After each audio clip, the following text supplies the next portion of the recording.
hosting a large number of photographs on Screencast can be challenging. In my case, I have over 40,000 photographs going back in time for about 90 years. On Windows Explorer, these photographs occupy 1,600 subfolders. I have been uploading those folders to Screencast.com for a while.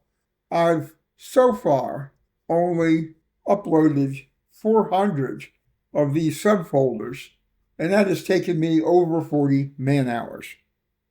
Of course, once you upload, you can view your photographs, like for this example, some airplane photographs. However, the process of hosting and viewing the photographs through Screencast.com is not really user-friendly, in my opinion. 8 years ago, I began to package my photos into special Camtasia productions that I call photo viewers.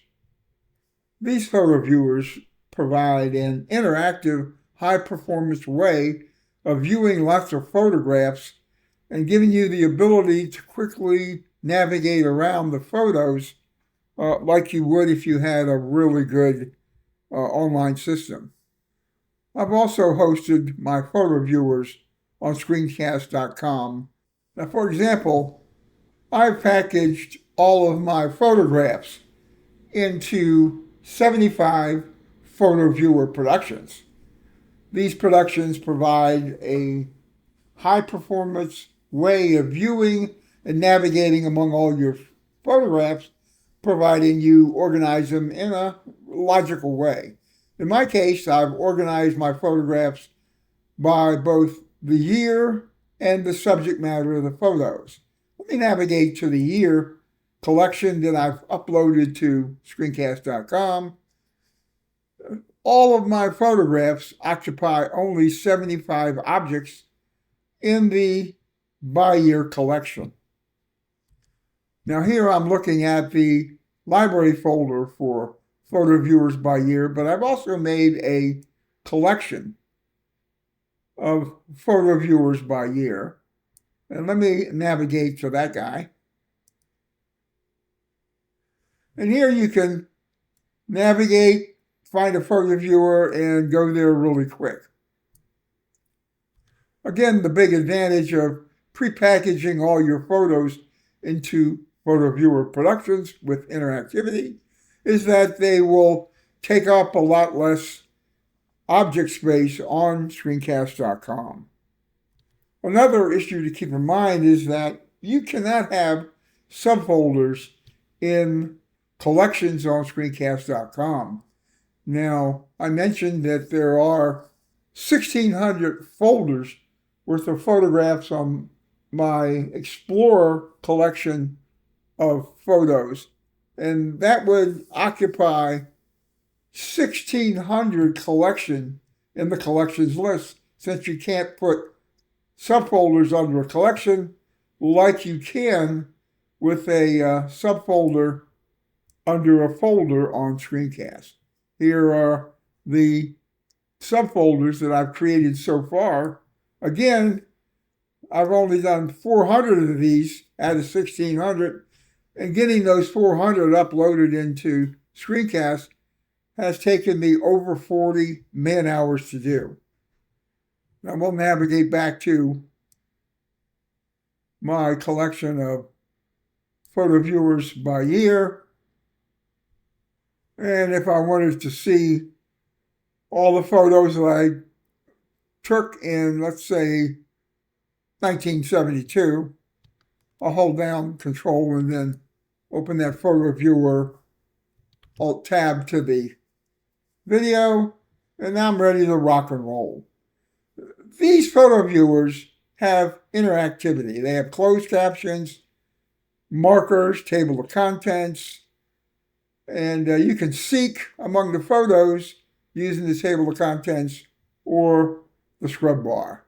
However, I'm making this using a screencast video, but you can't do that if you host it on something like YouTube but it does work off a website or Screencast.com. The photo viewers are very powerful, and the little video that follows will explain how to use the photo viewers. But again, you need to view the photo viewers off of a site that supports the Smart Player's interactivity. In the description of this video, I've included a link to a typical photo viewer that I've hosted on Screencast.com. You might want to go play with that and see if that approach would not work for you when trying to package and host your photographs on Screencast.com. When you launch a photo viewer, you will land on the Start page. There will be a Click to Play button, which will initialize the viewer. You will also see some important instructions, which will explain how to use the viewer. The name of the photo viewer will be here, as well as some information about the number of photos in the photo viewer. You can also see that this particular photo viewer was produced on 15 November 2024. There are also closed captions. The closed captions will give you a number of the photo, plus sometimes text that's relevant to the currently displayed photo. You'll be able to hide or display the closed captions as the viewer itself is playing. On the right here is a little kayak. When the viewer is playing, the kayak will show motion. For best experience, you should use F11 on your keyboard to put the browser into full screen mode. Most of these photo viewers have music playing in the background. You can listen to or turn off the music at will. To get going, I'm going to initialize the viewer by clicking this button. I'm going to silence the music using this control so it doesn't interfere with my talking. You can also tell that the viewer is playing because the kayak is showing motion. Note that the captions are indicating the number of the photos being displayed, plus some relevant text about it. To pause the automatic play, click this button.